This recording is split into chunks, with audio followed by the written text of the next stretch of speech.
Okay, so we are now on our third week of our topic series, Jesus, period. And we're going to focus on living under the Lordship of Christ. Ang makakaintindi lang po nito, makakaunawa lang po nito talaga ay yung tao po na nagbigay po ng kanyang buhay sa Panginoon. Kasi pag hindi po niyo sinurrender ang buhay niyo po sa Panginoon, it will be difficult for you to really understand this. You have to first yield your life to Jesus, surrender your life to Jesus, accept Jesus Christ as Lord and Savior, and eventually, once you do that, then you will know that you are now under His Lordship. Hindi po ito automatic. Hindi po ito parang isang araw or isang linggo, you are already, changed. But the Lord is still continually transforming us and changing us, and even continually constructing us, spiritually speaking. And hindi po siya isang araw lang. But it's a progress. It's a sanctification, a daily sanctification by the Lord in our lives. And speaking of this, I'd like to lay down lang po this foundation, especially from Colossians chapter 3. Sabi rito, if then you have been raised with Christ, seek the things that are above. Since na-raised na kayo sa Panginoon, meaning, di ba naalala nyo, you were water baptized, and then you were raised from that water, that's a symbol of a newness in life. So bagong nilalang na po tayo. Sabi nga ng Scripture, if anyone is in Christ, is a new creation, the old is gone, behold, the new has come. In 2 Corinthians 5:17. Seated at the right hand of God, set your minds on things that are above. Set your minds on things that are above, not on things that are on earth. In other words, hindi na po tayo nabubuhay para sa mundong ito na para bang ang focus natin yung nasa mundo. Let's set our minds on the things above. In fact, in another passage in the book of Corinthians, 2 Corinthians 4:18, sabi dito, we don't look for things that can be seen, sabi sa God's Word, but for things that can't be seen, yung mga bagay na hindi po nakikita. Things that can be seen are only temporary. Yung mga bagay po sa loob ng bahay nyo, pag may nakita kayong mga gamit, pag nakita natin ang bahay natin, pag nakita natin ang kotse natin, those are just temporary. Things that we see right now, our possession, are but temporary. Don't hold on to that. Our money, temporary po yon. Ang talagang eternal po, yun po yung kaluluwa ng tao. Dahil kapag halimbawang ginamit po natin ang ating buhay to be able to reach out to people, those are the eternal things that we can bring to the Lord in heaven. That's why it says, things that can be seen are only temporary, but things that can't be seen last forever. Yung mga hindi po natin nakikita. It is unfortunate that many people today, they tend to focus so much on the material things of this world. Now, nothing wrong to have a house, nothing wrong if you have a car, nothing wrong if you have, money in the bank. Okay yun. We need those. But however, I hope and pray that we will not just focus on those things as if like our motive or our purpose in this world is just to live for those things. Hindi po tayo nabubuhay para dun sa mga bagay na yon. The Apostle Paul also even mentioned in this, sabi niya, for you have died and your life is hidden with Christ. When Christ, who is your life, appears, then you also will appear with Him in glory. Ang bawat isa sa atin, we are dead already. And our life, yung previous life natin, is hidden with Christ in God. So therefore, in this case, we are all hidden with Christ in God. Ang buhay po natin, si Kristo. When Christ, who is your life, appears. Ang buhay po natin, hindi po yung ating relasyon. Ang buhay po natin, hindi yung ating posisyon. Ang buhay po natin, hindi po yung kung ano yung meron tayo. Ang buhay po natin, si Jesus. Si Jesus po ang ating buhay. Dahil kapag halimbawang nawala po ang mga bagay na yon sa ating buhay, baka mamaya bumagsak po ang ating mundo. Christ is our life. Then you also will appear with Him in glory. Put to death, therefore, what is earthly in you. And speaking of this passage, Let me just move on to the next passage in Romans 12:2 before I move on to that verse. Sabi rito, do not be conformed to this world, but be transformed by the renewal of your mind, that by testing you may discern what is the will of God, what is good and acceptable and perfect. Do not be conformed. Kung naalala niyo po ang pulburon, di ba may molde po yon? Parang ganun po ang ginagawa ng mundo sa atin. Minomold po tayo doon sa gusto ng mundong ito. But I hope that we will go against it and let's influence the world for Christ. Kung kayo po ay isang Kristiyano sa loob ng kumpanya, huwag po kayong magpapadala sa kung anong ginagawa po ng mga tao, especially if it's against, of course, integrity, against honesty, against morals, but you are the ones going to influence these people. Kristiyano po tayo. We are followers of Jesus Christ and we have to influence these people for the Lord. Do not be conformed by the patterns of this world. But it says, be transformed by the renewal of your mind. Kaya kailangan talaga, there is a renewal of the mind. And ang magre-renew po sa ating isipan, yung salita ng Panginoon. And I hope that whenever we read the Word of God, it washes us. It transforms us. It renews our mind. Hindi na po tayo dati kung mag-isip ay para bang yung tipong tayo lang pong nag-iisip sa ating sarili, but we always base it from what the Word of God says. Because many people today tend to think and decide based on themselves and not consulting the Scripture. We have to always go back to the Scripture. Ano ba sinasabi ng Panginoon tungkol dyan sa bagay na yan? Pagdating sa relasyon, pagdating sa pera, pagdating sa future, pagdating sa mga desisyon, ano bang sinasabi ng salita ng Panginoon?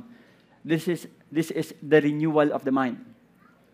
And this is where we test, that by testing you may discern what is the will of God, what is good and acceptable and perfect. Pastor, sabi ng isang kumausap sa akin, pag-pray mo naman ako. Kasi merong open door papuntang ibang bansa. Pero, Pastor, meron lang kasi ako isang, medyo nag-compromise ako ng konti kasi yung edad kasi tinatanong na, hindi ko nasabi yung totoo kong edad Parang hindi ko malaman kung ipag-pray siya. Kalooban pa ng Panginoon, yun. Yung tipong nagsinungaling siya sa edad niya para lang makapunta ron. But after several months, pagbalik niya po rito, nagulat ako, nakabalik ka na. Ano nangyari? Sabi niya, Pastor, yung employer ko, hindi kami binabayaran. Kaya kailangan kong bumalik rito. Let's always understand that if the Lord will bless us, then He will not add trouble to it. Yun ang sinasabi ng Panginoon. The Lord will not add trouble if He wants to bless us. Sabihin po natin kung ano yung totoo, sabihin po natin kung ano yung dapat natin sabihin. Naalala ko before when we went to the US Embassy para po mag-apply ng visa, sabi ko sa pamilya ko, during the time, hindi pa po sila Kristiyano, nung mga parents ko, kapatid ko, and that time, I was still working in an airline company. Sabi ko, pag may sinabi, pag may tinanong, walang magsisinungaling. Okay? Pag tinanong kung meron ka mag-anak, sabihin natin kung meron ka mag-anak. Pag tinanong kung ilan, sabihin natin kung ilan. Kung ano yung tanong, yun nasagot. Pero kung mapipilitan tayong magsinungaling, wag na lang tayong magsalita. Sabi ko, ako na lang bahala na mag-explain. Let's not try to wrestle. Let's not give in. Kung hindi makapasa, so what? Kalooban ng Panginoon, di sa next time na naman, basta importante, sinunod mo yung kalooban ng Panginoon. Do not be conformed to this world. Matthew 6:19-20, sabi rin dito, ito yung setting our minds on the things above. Do not lay up for yourselves treasures on earth, where moth and rust destroy, and where thieves break in and steal, but lay up for yourselves treasures in heaven. Praise God for those people who bless that person sa real life. Only the Lord knows kung ano yung pwede niyang, ipagpalain doon sa mga taong tumulong sa taong yon. Si Lord po ang ating audience. Whenever we do things for the Lord, tandaan mo, si Lord po ang nakatingin sa atin. You don't need to tell the people and say, ito yung ginawa ko, ito yung ginawa ko. Kaya kahit na hindi kayo napapansin, okay lang. Because we are doing this to an audience of one. It's really God. Kaya kahit na hindi makita ng mga tao yung ginagawa niyo para sa Panginoon, tandaan natin, pagdating ng araw, ang commendation na kay Lord. Mas gusto ko na marinig ang commendation ni Lord kaysa commendation ng tao. Kaya kahit na hindi napapansin, ba't ako hindi napapansin palagi, hindi ako natatapik ni pastor? Ba't hindi ako nababati man lang? Okay lang yon. Kahit na minsan hindi ka napapansin. Kasi baka mamaya talaga sa sobrang dami ng tao rin, kaya hindi napapansin, pero okay lang yon. Sabihin mo sa katabi mo, okay lang ha, okay lang. Secure tayo. Secure tayo. Basta importante si Lord. Set your minds and hearts on the things above. Kahit na wala pong nakakapansin. We are laying up treasures in heaven where neither moth nor rust destroys and where thieves do not break in and steal. Well done, good and faithful servant. Sabi nga ng Panginoon. When Christ who is your life appears, then you also will appear with Him in glory. Put to death. Ito medyo ang mag-ano po ako medyo straightforward po tayo ngayon. Kapag, binreach ko po ito.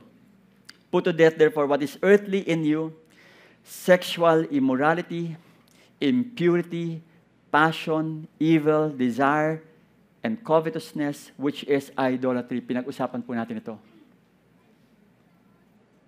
Yung sinasabi po dito na, put them all away. Put them all away. And speaking of this, sinabi, on account of this, the wrath of God is coming. In this you too once walked when you were living in them, but now you must put them all away. Yung put them all away, yung anger, wrath, malice, slander, and obscene talk from your mouth. Do not lie to one another, saying that you have put off the old self with its practices. Ito po yung tipong, ang mangyari, tinapon mo. Parang ang ginawa mo, di ba, nilagay mo sa hamper yung mga mararumi mong damit. Itapon mo. Kung ano man yung dati mong ginagawa. Tama na. Okay na yun, tama na. Ngayon, binago ka na ng Panginoon. Huwag mo nang babalikan yung ginagawa mo.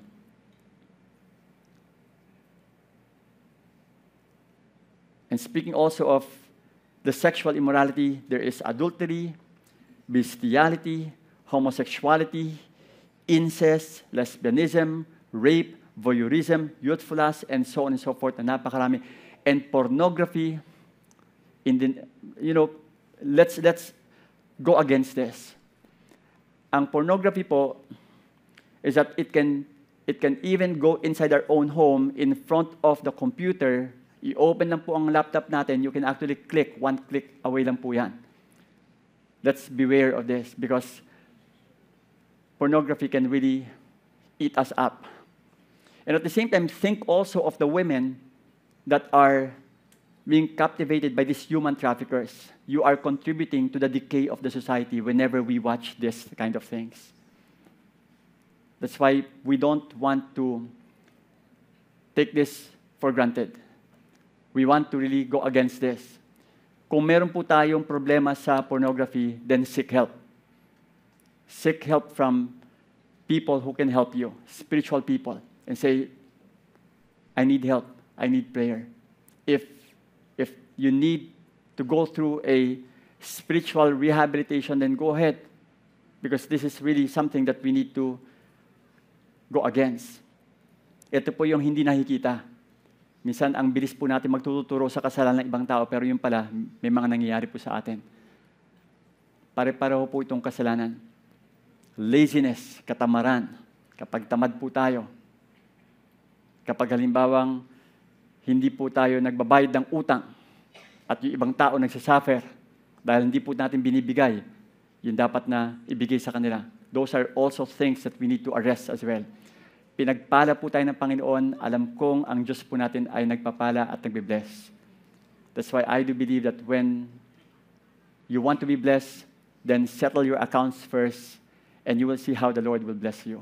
Do you believe that God is able to bless you? God is able to bless you. Sabihin mo sa katabi mo, pagpapalain ka ng Panginoon. Pagpapalain ka. Tapos sagutin mo, matagal na. Alam kong napagpala na ako. Do not lie to one another, saying that you have put off the old self with its practices. Put them all away. Anger, wrath, malice, slander, and obscene talk. Huwag ka nang magagalitin. Huwag ka nang naiinis palagi. Pakunti-kunti na lang at least nagbabago. Pag nainis ka, nakangiti ka pa rin dapat. Naiinis na ako. Konti na lang ha, okay.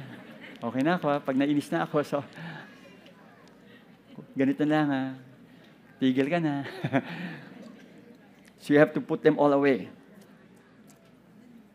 Therefore, put away all filthiness and rampant wickedness and receive with meekness the implanted word which is able to save your soul, sabi sa James 1:21.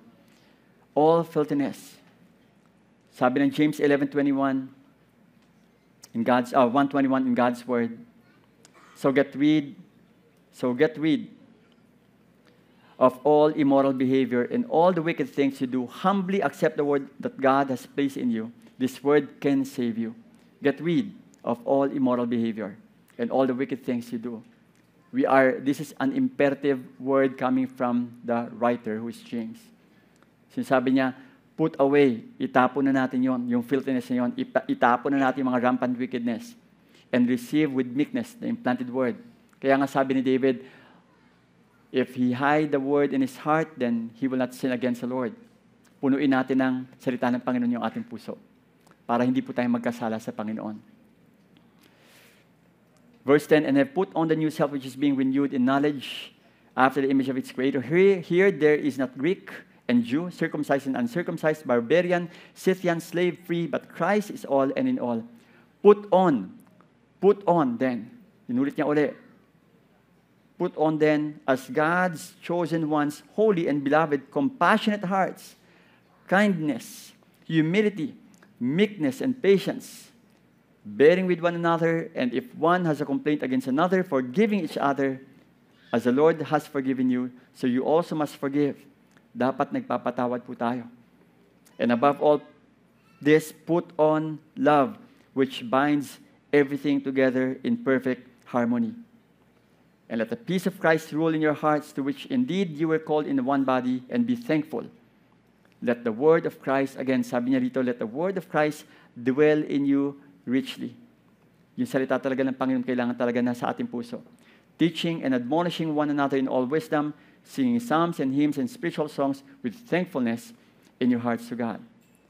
Let's always have this attitude, pusong mahabagin, mabait, pagpapakumbaba, kaamuan, pagpapasensya, nagtutulungan, pagpapatawad at pagmamahalan. Dapat nandun palagi sa atin yon. Ang tanong, nasa atin ba yon? That's why this must be reflected in our lives. Mahirap. Challenge. Lalo na kapag halimbawa may ginawang masama yung taong yun sa atin. Pero grace lang ng Panginoon. Biyaya ng Panginoon para maipakita mo ang mga bagay na ito. Tayo ba ay mahabagin? Tayo ba ay mabait? Tayo ba ay mapagpakumbaba? Tayo ba ay maamo? Tayo ba ay may mahabang pasensya na kahit na ito yung ginagawa sa atin, habaan mo lang yung pasensya mo. Yan, tagal, pastor, magbayad eh. Okay, habaan mo lang yung pasensya mo. Talagang pag-pray mo, sabi mo, si Lord nang bahalang sumingil si Lord nang bahalang magpala sa'yo para maalala mo ako. At magtulungan tayo.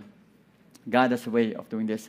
Ito mga bagay na ito yung bagay na let us set our minds on things above. That's why speaking of this, let's put on Christ. Isusuot natin ang Panginoon na para bang damit na kailangang makita si Jesus sa ating buhay. Nakikita mo ba si Jesus sa buhay ng katabi mo? Tingnan mo yung katabi mo, mukha bang si Jesus yan? Di ba?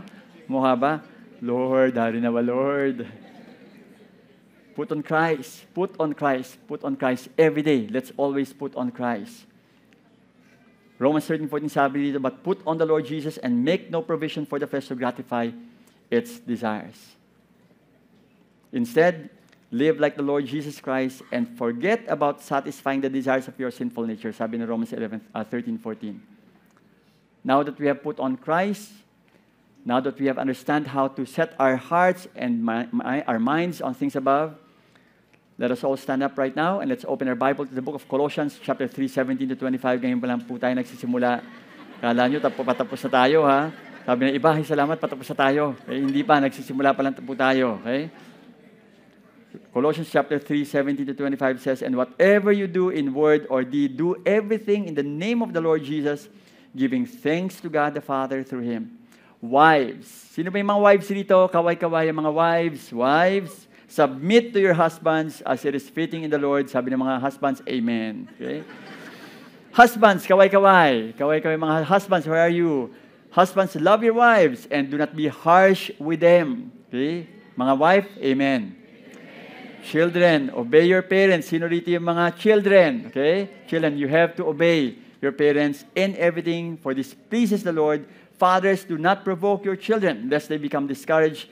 Bondservants, workers, obey in everything those who are your earthly masters, not by way of eye service as people pleasers, but with sincerity of heart, fearing the Lord. Whatever you do, work heartily as for the Lord and not for men, knowing that from the Lord you will receive the inheritance as your reward. You are serving the Lord Christ, for the wrongdoer will be paid back for the wrong he has done, and there is no partiality. Let us pray. Lord God, once more, we pray and we ask that you will move. Holy Spirit, thank you so much for your goodness and grace and loving kindness, and we pray that you will open our hearts to understand, Lord, what we are about to read from your truth. We thank you so much. Help us to apply this. In Jesus' name we pray. Amen. Amen. Take your seats. Colossians 3:70 says, and whatever you do in word or deed, do everything in the name of the Lord, giving thanks to God the Father through Him.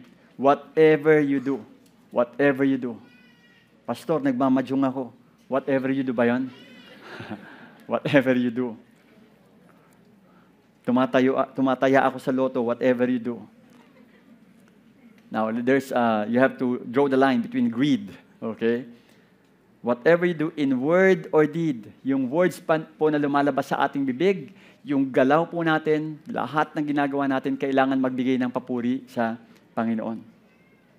In the name of the Lord Jesus Christ. Ask yourself, nagbibigay ba ng papuri ito sa Panginoon? Yung ginagawa ko. Kaya nga kapag halimbawa, let's say, ikaw ay, sabi ko nga, pinag-uusapan minsan yung pag-inom ng alak. Nothing wrong. Okay? Ibig sabihin para bang hindi natin pagdidiskusyonan yung bagay na yon. Pero ang punto rito, kapag halimbawang ako, meron akong beer sa harapan, habang nagpipreach sa inyo, ano kayong dating nito? Sinasabi ko, mga kapatid, whatever you do it all. Now, I tell you, baka mamaya mag-walk out na kayong lahat. Something is wrong. Something is not right.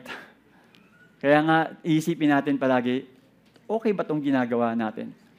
Kapag naninigarilyo ako sa harapan, at sasabihin ko rito at magbabasa ako ng Bible, let's open our Bible to the book of something is wrong. Hindi connect eh. So, in other words, you check yourself, tama ba yung ginagawa natin? Okay ba to sa harapan ng mga tao? Kasi pag meron pong something na parang hindi ka at ease, at parang gusto mo itago, something is wrong. Hindi ka proud. Whatever you do, in word or deed. Living under the Lordship of Christ, sabi ko nga kanina, it's difficult to do this if you have not yet received Jesus Christ. If you want to live under the Lordship of Christ, receive Jesus Christ first. Accept Him into your life as Lord and Savior. The first one that I'd like to lay down is that having a Christ-honoring household. Living under the Lordship of Christ means having a Christ-honoring household. Ang household po natin na binigay po sa atin ng Panginoon, I hope na maayos.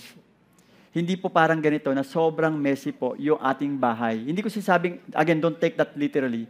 Ang sinasabi ko, dapat yung relasyon po natin sa loob ng bahay tama. Tama po ang ating relasyon sa ating mga anak, sa ating asawa, sa mga magulang po natin. Ang household po na binigay po sa atin ng Panginoon, dapat po maayos. It should be, great. Alam kong merong mga banggaan, alam kong merong mga kiskisan, pero dapat po ayusin po natin na hindi po nagtatagal. Kaya nga po sabi sa Scripture, in the book of Colossians 3:18-21, wives, submit to your husbands as is fitting in the Lord. Inuna muna ang wives dito sa book of Colossians. Wives, submit to your husbands. Mga misis, magpasakop po tayo sa ating asawang lalaki. Ibig sabihin nun, bigyan mo naman siya ng pagkakataon na mag-lead, hindi yung ikaw ng ikaw. Kasi hindi mo siya natutulungan na mag-lead sa pamilya. Pastor, lahat ng mga sinasabi niya, mali. Yung mga desisyon kasi, mali. Pabayaan mo munang magkamali. Matututo rin yan. Pero kung ikaw na ikaw magdidesisyon sa sarili mo, hindi mo siya matuturuan.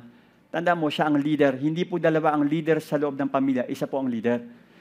Isa lang po ang ulo sa pamilya. Kasi pag dalawang ulo po yan, monster po yan. Isang ulo lang po, yung asawa po nating yung asawa niyo pong lalaki. Sabi nila, the husband is the head and the wife is the neck that turns the head. Mali po yun. That is not true. Don't turn your neck and allow the head to also follow. 1 Peter 3:1 says, if you are a wife, you must put your husband first. Sabi sa CEV, put your husband first. Even if he opposes our message, ibig sabihin, kahit na hindi siya sumusunod sa salita ng Panginoon, you will win him over what you do. Ibig sabihin nun, testimony po ang magsasalita. Pag nakita nilang pagbabago sa'yo at binabago ka ng Panginoong Jesus, I tell you, yung asawa mo, magkakaroon po ng change yan. Meron po isang kwento na nagkahiwalay po sila, and then nagkahiwalay sila, meron pong ibang relationship yung kanyang asawang lalaki. Na-born again po yung babae. Na-born again po yung anak. Na-born again yung anak, eventually, shinare niya yung gospel sa kanyang mother, yung mother po niya na born again, so lahat sila naging Christian na, meaning yung pamilya na yon, pero yung asawa, yung tatay, syempre, hindi po nakatira doon. So sabi ng ma'am, pag-pray natin si daddy nyo. Every day, pinagpipray nila si daddy. Pinagpipray nila. Gather sila, pray, pray, pray. Every time na dumadalaw yung daddy, para sa mga anak, sabi ng daddy, ano nangyari sa nanay nyo? Ba't parang hindi na siya ganun siya? Parang iba na, parang bumait Talaga napansin niya talaga. Ano ba nangyari? At eventually, na-realize po ng dad na naging Christian. At nagtanong kung paano siyang, makakapunta sa church. And pagkatapos po noon, yung dad, binigay rin po niya ang buhay niya sa Panginoon. At siya mismo ay naging Kristiyano rin. The whole family are serving the Lord already. Isa po sa kanila, yung anak po na nag-share ng gospel, naging pastor po ng Victory yon. Pero hindi po ako yon, okay? Naging pastor po ng Victory.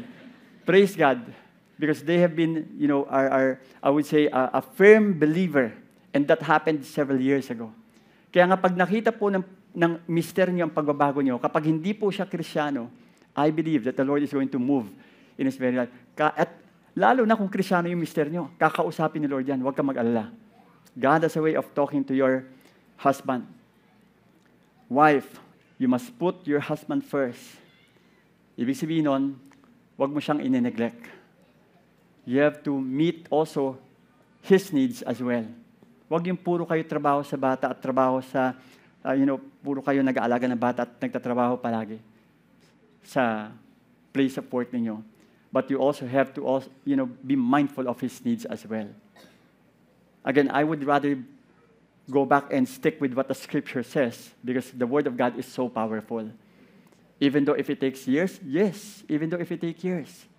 Kaya sa mga nagkakahiwalay, again, I don't know what you have gone through, pero sana kung nagkahiwalay po kayo ng mister nyo, please don't forget to pray for your husband.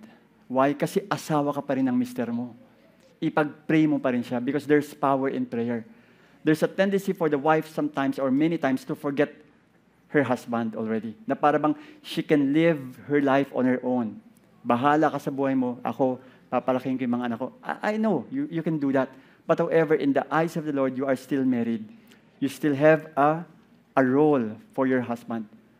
Don't forget to pray for him. Don't forget to remind him, nag-church ka na ba? Pinagpipray kita. Kumusta? Kumain ka na ba? I hope okay ka. Pag-pray kita, may sakit ka ba? Don't forget your role. Why? Because you are still the helper of your husband. Pastor, kahit na may iba na siyang babae, oo. Tandaan mo, they are in a wrong relationship. Ikaw ang talagang totoong asawa niya. You have to always lift up your husband to the Lord. Your husband needs your prayer. Kahit na ang sweldo ng husband mo ay napakaliit, at hindi kayang bumuhay ng pamilya, sabihin mo sa husband mo, pagdating ng araw, 7 figures ang magiging sweldo mo. Oh, believe me, God has a way of honoring the prayer of the wives. Parang hindi ka naniniwala. God has a way of honoring the prayer of the wives. Amen. Come on, let's give God a praise. Pag sinabi ng wife na, alam ko, ito yung mangyayari sa mister ko, ipag-pray mo mister mo, and I'm sure that God has a way of honoring your faith. Wives, put your husband first. even though he opposes the truth. God has a way of honoring your faith.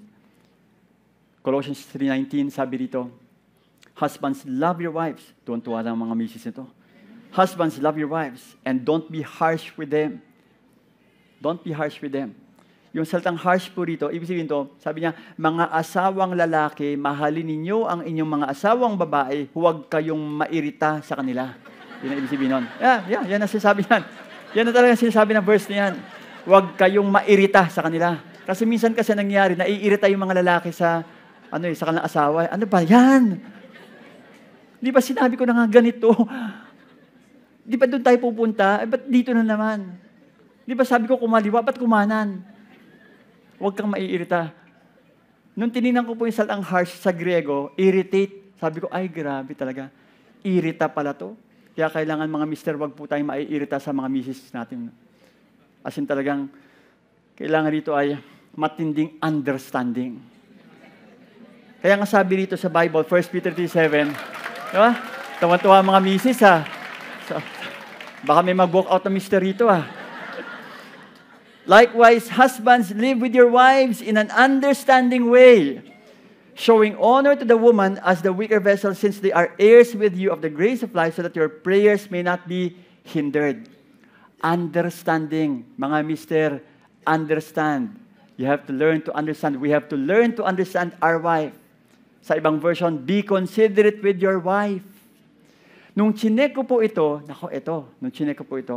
ang nakalagay po dyan sa Grego, gnosis. Ang gnosis, ibig sabihin, knowledge, signifies in general intelligence to know or to study. Ang ibig sabihin nito, mga mister, pag-aralan ninyo ang misis ninyo. Yun ang sabihin. Ito yung pag-aaral na walang katapusan. Ito yung pag-aaral na kahit na mag-PhD ka, hindi ka pa rin ka-graduate. Believe me, pag-aaralan mo siya, talagang i-observe mo talaga ng gusto. Ano ba talagang gusto ng misis ko? Ano ba favorite color niya? Ano ba favorite food niya? Ano ba talagang gusto niyang damit? Ano ba? I mean, you will be amazed. Sasabihin niya sa'yo, hindi mo pa rin ba ako kilala? Sigurado yan. Kahit na 50 years na kayo sa medlife niyo, I tell you, you still have to really learn to study your wife. This is the kind of study. And if only many husbands will do this, I tell you, kumbaga, ang separation, ang divorce, o ang annulment, malilimit. Because they learn how to understand their wives. Very strong po. Kapag sinasabi ko po ito, sabi ko, ang mga mister, kayo po ang leader ng pamilya, it's a make or break on your end. Know how to manage your household. Know how to handle your marriage. Because if you don't know how to handle your marriage, something's going to happen in your marriage. It's a make or break on you. The buck stops on you as a leader.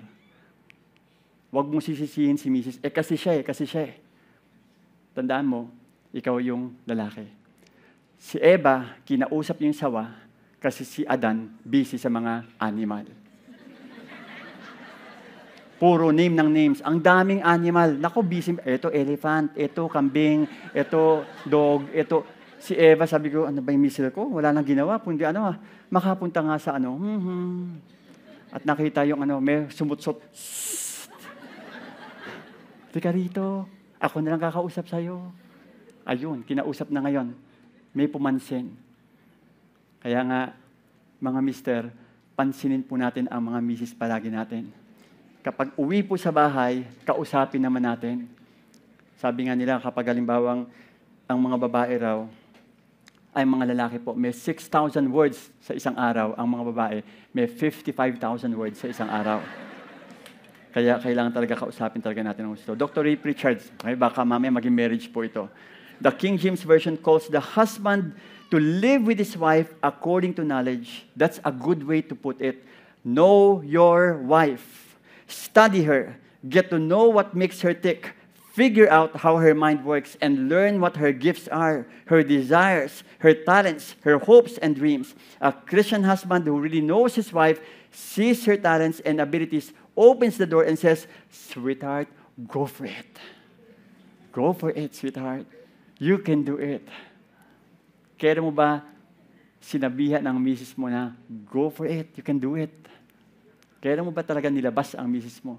Kailan mo ba last na sinabihan siya ng, I love you? Mister, you have to again learn to understand, be considerate. However, let each one of you love his wife as himself, and let the wife see that she respects her husband. Madali po sa misis na magrespeto, madali po sa misis na magmahal kapag halimbawa pinakita niyo po ang pagmamahal sa kanya.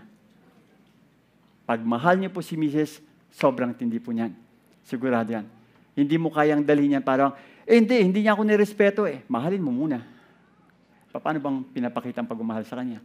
Mga single people, alam ko hindi kayo makaka-relate ngayon. Balang araw makaka-relate kayo. Kaya tandaan niyo lang ito palagi. Okay? Babalikan niyo to today. Children, always obey your parents. This is pleasing to the Lord. If you are still young, you are under the authority of your parents, obey your parents. Why? Because the scripture says in the book of Ephesians 6:2-3, honor your father and mother. This is the first commandment with a promise that it may go well with you and that you may live long in the land. Why? Because ang ituturo po ng magulang sa atin, hindi po yan mali. Tama po ang ituturo po nila sa atin. That's why it's really, really important for you, children, to again listen to your parents. If you are under the authority of your parents inside your own home, listen to them. If you are now married at nandun na po kayo sa ibang bahay, then your parents can make a suggestion and advice. But the parents must give them independence as well kung paano silang dapat na mamuhay. Hanggang advice na lang po kayo sa inyong mga anak. Pero wag niyong rerendahan. Wag niyong parang gagawin niyo, lalaruin niyo palagi. That's why speaking of this, honor your father and mother. Pag maganda po ang pagpapalaki natin sa ating mga anak, ang mga anak po natin someday will also even love us pagdating ng araw. And it will be easy for them to even invite us. Kaya minsan, di ba, nakakalungkot. Meron po mga anak na ayaw nila minsan tanggapin ang mga magulang nila sa kanilang bahay dahil sa hindi po maganda ang kanilang naging experience sa magulang nila. Kaya minsan pinagpapasapasahan po ng mga anak. Pwede bang sa'yo muna si mami at si daddy? Kasi kami hirap ka. Rin kami, kay kuya na lang. Ang nangyari parang pilipingpong. Pero kapag halimbawa maganda pong pagpapalaki ng mga magulang sa anak, naku, mag-aagawan po sila. Sa akin naman si mami at si daddy. Hindi dahil sa malaki ang kanilang mamamanahin, hindi po yon. Pero dahil sa maganda po ang inyong pinakita sa inyong mga anak. Okay lang sana kung Kristiyano po yung mga anak, I tell you. Kahit na hindi po magandang ugali minsan natin, sigurado yan. Pero I hope that you will be raising up your children with love. And that's how you, again, honor your father and mother. Dr. Warren Wiersbe, sabi niya, live long does not mean that everyone who died young dishonored his parents. He was stating a principle. When children obey their parents in the Lord, they will escape a good deal of sin and danger. Ito po yung ginagawa ng magulang po sa atin. They are helping us escape the sin and danger.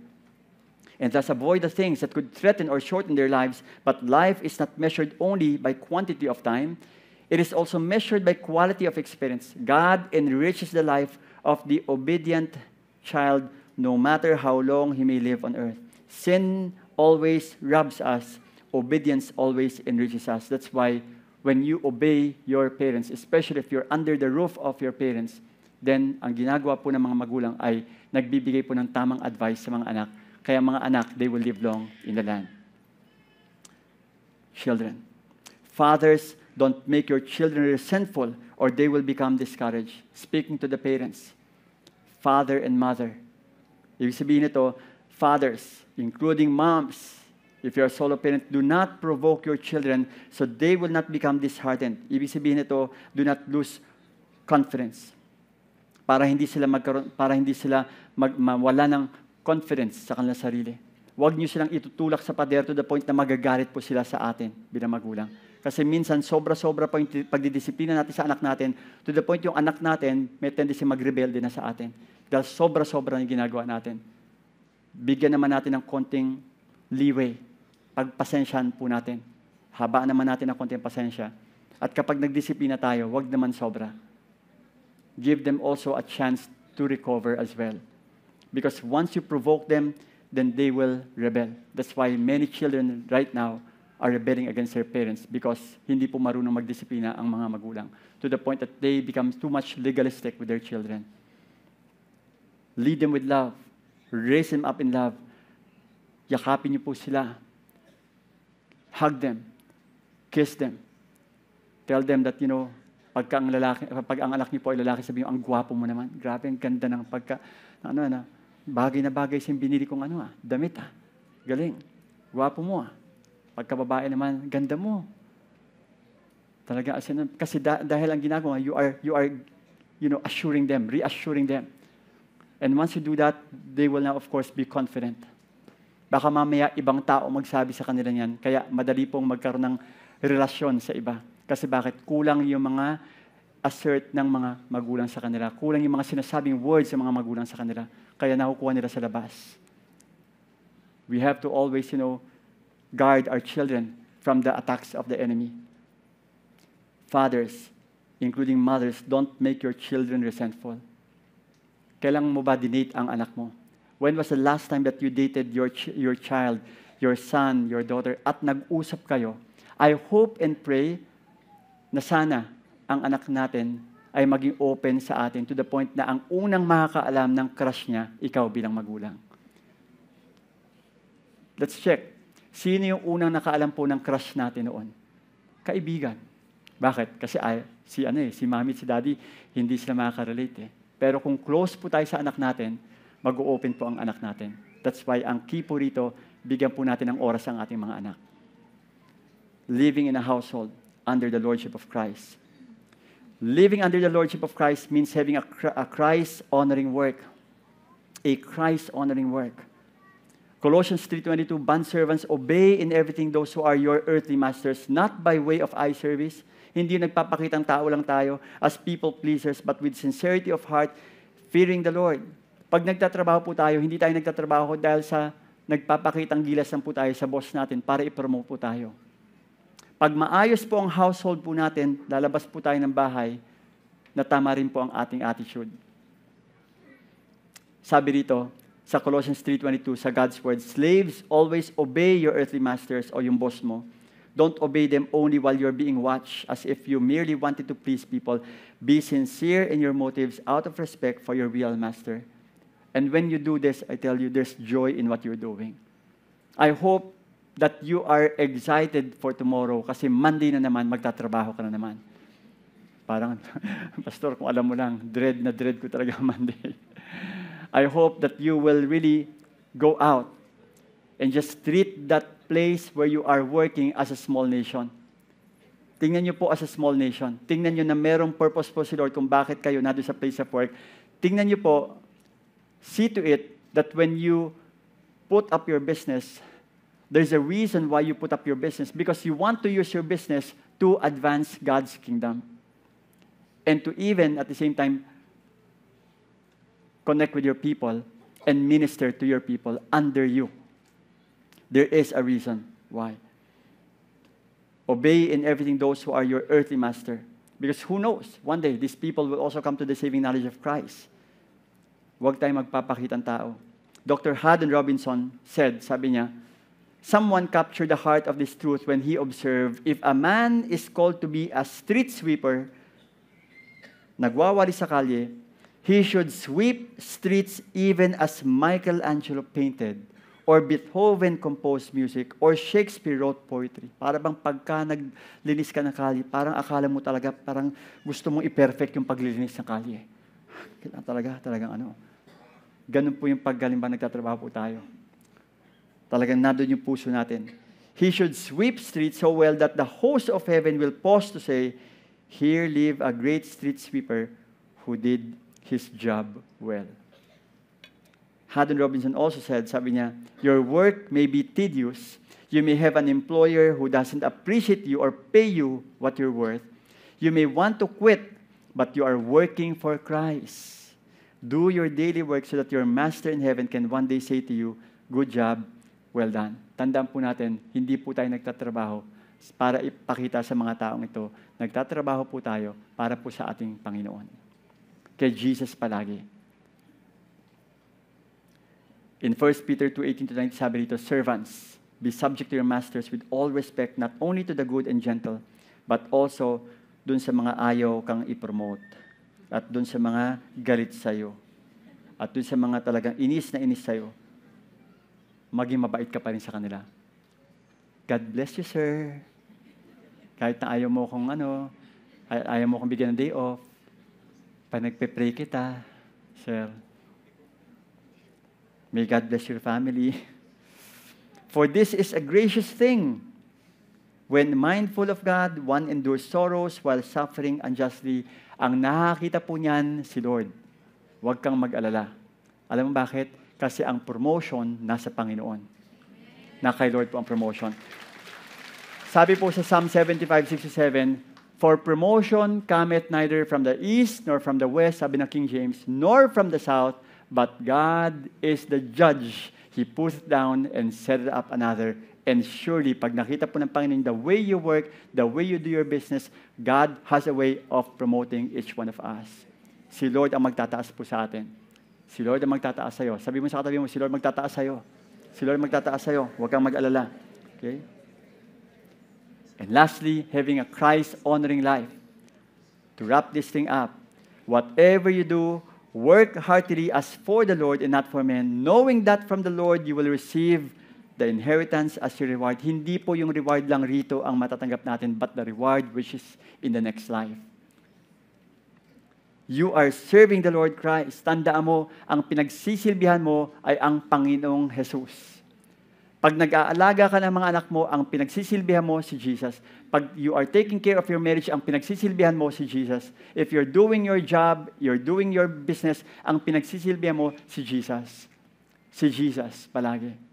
You are serving the Lord Christ. For the wrongdoer will be paid back for the wrong he has done, and there is no partiality. Tandaan natin, let's not allow our household to be a mess. Ayusin po natin ang relasyon po natin. Ayusin mo yung relasyon mo sa asawa mo. Ayusin mo yung relasyon mo sa mga anak mo. Ayusin mo yung relasyon mo sa mga magulang mo. Ayusin mo yung relasyon mo sa mga kamag-anak mo. Ayusin mo yung relasyon mo sa boss mo. Ayusin mo yung relasyon mo sa mga empleyado mo. And I tell you, when you do that, you are honoring the Lord in your very life. 1 Corinthians 5:10 says, for we must all appear before the judgment seat of Christ so that each one, bawat isa po sa atin, may receive what is due for what he has done in the body, whether ito ay tama o whether ito ay mali.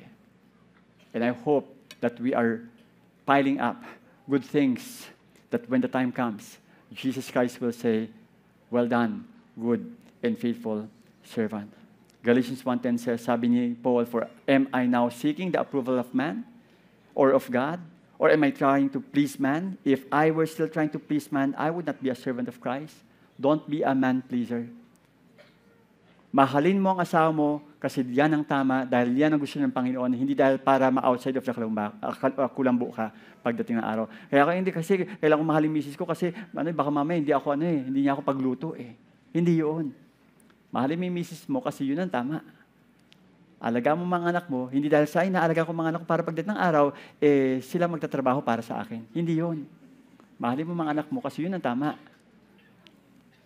God has a way of really blessing us. Or am I trying to please man?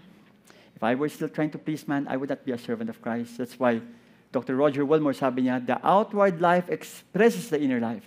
The outward life involves our eyes, our ears, our lips, our hands, our feet, our entire body.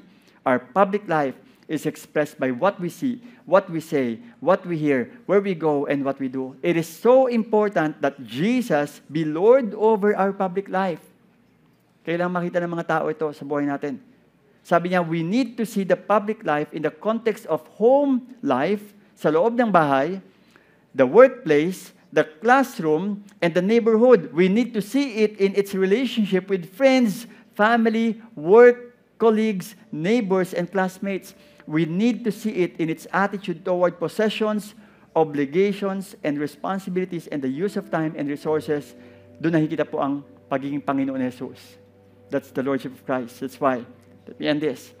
For if we live to the Lord. And if we die to the Lord. Lahat ng itong ginagawa natin para kay Jesus po ito.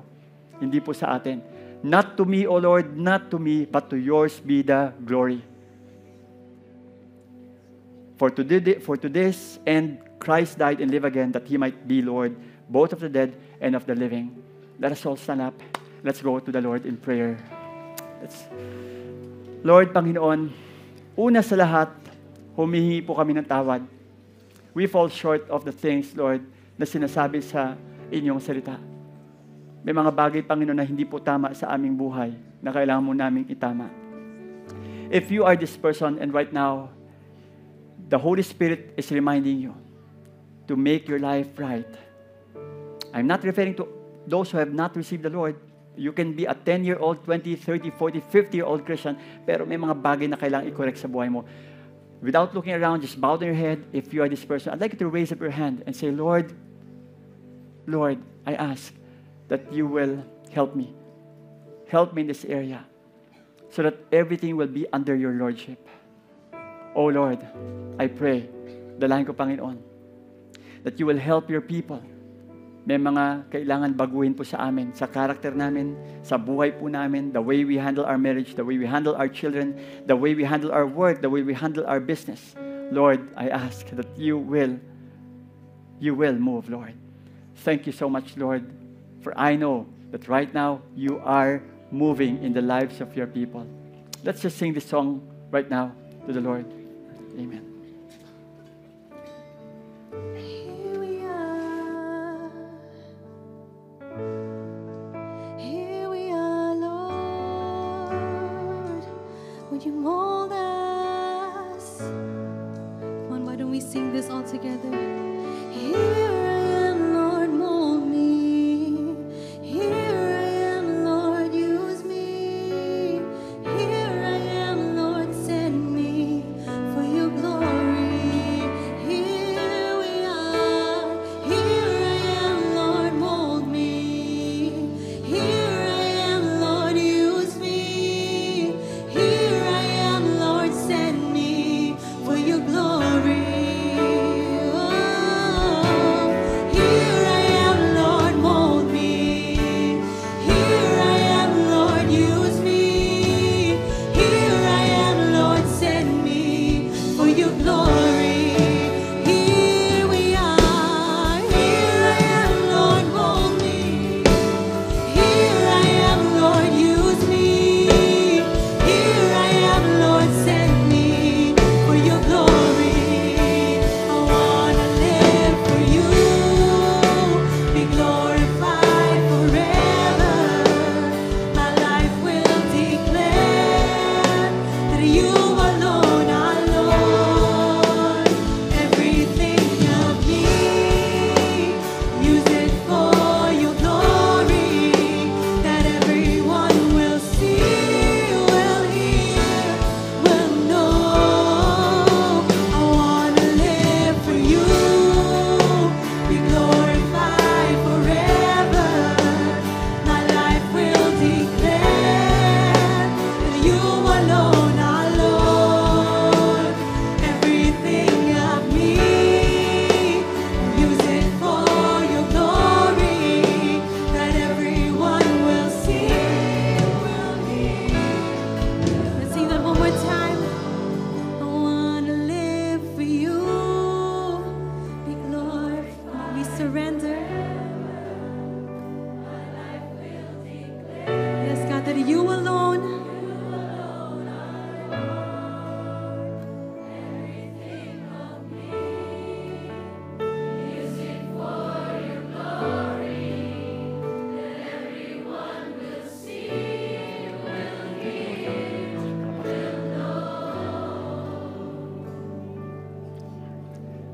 Married people, mga mister, taas ang kamay ng mga mister. Okay.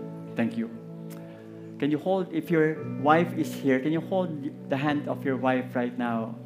And if your wife is not here, pakisabi naman sa misis mo, I love you. I love you. I love you. Okay. Huwag muna kayo magkikiss rito, ha? Okay. Okay. I love you. Always tell that to your wife, I love you. Hug her. Sometimes gulatin mo siya, sabi mo, mahal na mahal kita. And you will really see how she will respond. I mean, she needs that.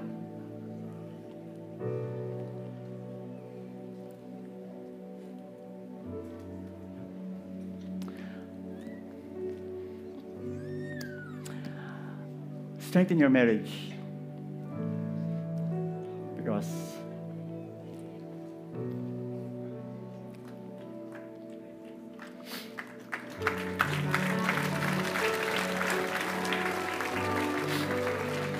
strengthen your marriage, because if you will not strengthen your marriage, your children will be affected. People around you will be affected. Nagka-counsel po kami ng tao, ng mga maraming couples. And I tell you, ang kailangan pong mag-ayos ng kanilang buhay, usually, I go back to the men. Men, take care of your family. Men, take care of your marriage. Men, be a leader. Men, be a father to your children. Men, take hold. Mahalin niyo po ang Panginoon. Be involved in this church. Ang mga misis naghihintay po sa inyo na mag-i-involve po kayo sa church. Kasi pag nakita po nila involved kayo sa church, secure po sila na mahal niyo po ang Panginoon. Mga magulang, alagaan niyo po ang anak niyo. Bigyan niyo po ng oras sa mga anak niyo. Take care of your children. Give them time. I-date niyo po sila. Alamin niyo kung ano nangyayari sa puso po nila. You have no idea what's going on in their lives. And I pray also for you as an employer, as a worker. Kung meron tao po under you, alagaan niyo po ang mga tao sa ilalim po niyo. Bigyan niyo po sila ng tamang sweldo. Give them the right benefits that they need, because they need that. God has a way of promoting you. God has a way of blessing you. And I believe that God is our provider. God is our blesser. Amen. Let's all raise up our hand right now. Lord, bless your people. Bless the works of their hand. Bless their family. Bless their marriage. Bless their children. Bless, Lord God, their marriage. Bless their workplace. Bless their job. Give them a sound body and sound mind. And for those who have not known you yet, Lord, reveal yourself to them. Thank you so much. The glory, the honor, the praise is yours. In Jesus' name we pray. Amen. Amen. God bless you all. God bless you all. See you again.